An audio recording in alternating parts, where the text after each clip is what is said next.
রবীন্দ্র সদনের অদূরে academy of fine arts. Lady Ranu মুখোপাধ্যায়ের তৈরি এই সংস্কৃতি কেন্দ্র এখন রাজনীতির কবলে। শাসক দলের অনুগামীদের বিরুদ্ধে সেখানে রাজনীতির অনুপ্রবেশের অভিযোগ। প্রকাশ্যে মমতাপন্থীরা চাইছেন একাডেমিতে সরকারি অধিগ্রহণের। এই প্রেক্ষিতেই প্রতিবাদে সরব শিল্পী, নাট্য ব্যক্তিত্বরা। একাডেমি কর্তৃপক্ষ সোমবার সাংবাদিক বৈঠকে রাজনীতির অনুপ্রবেশ, সরকারি অধিগ্রহণের বিরোধিতার পক্ষে সওয়াল করে। সেই সভায় উপস্থিত ছিলেন শিল্পী গণেশ হালুই থেকে নাট্য ব্যক্তিত্ব সুমন মুখোপাধ্যায়, গৌতম হালদার, হিরণ মিত্র, সনাতন দিনদারা। প্রত্যেকেই বিরোধিতায় সরব হন রাজনীতির অনুপ্রবেশে।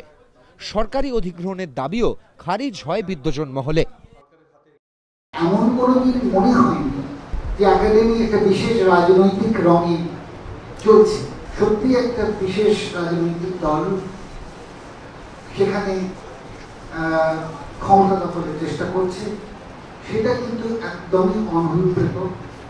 এবং এই সরকার যে অতিক্রম করবেন এর কথা শোনা যাচ্ছে, তার জন্য কিছু কিছু ব্যবস্থাও হয়েছে।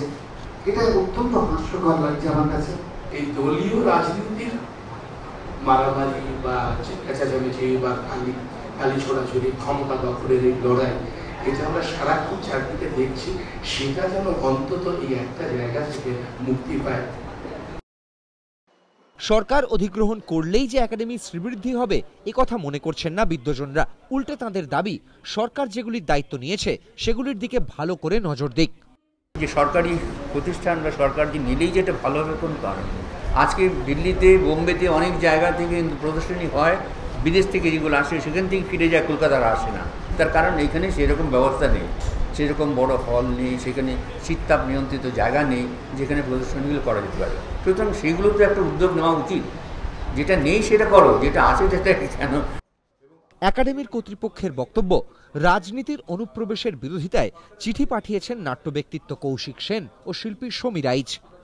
একাডেমির পরিচালন সমিতি নিয়ে পারস্পরিক অভিযোগ, অন্দরের দ্বন্দ্ব প্রকট। সে কথা অস্বীকার করছেন না একাডেমির পদাধিকারীরা, কিন্তু সে সমস্যা নিরসন রাজনীতি দিয়ে একথা মানতে নারাজ কর্তৃপক্ষ।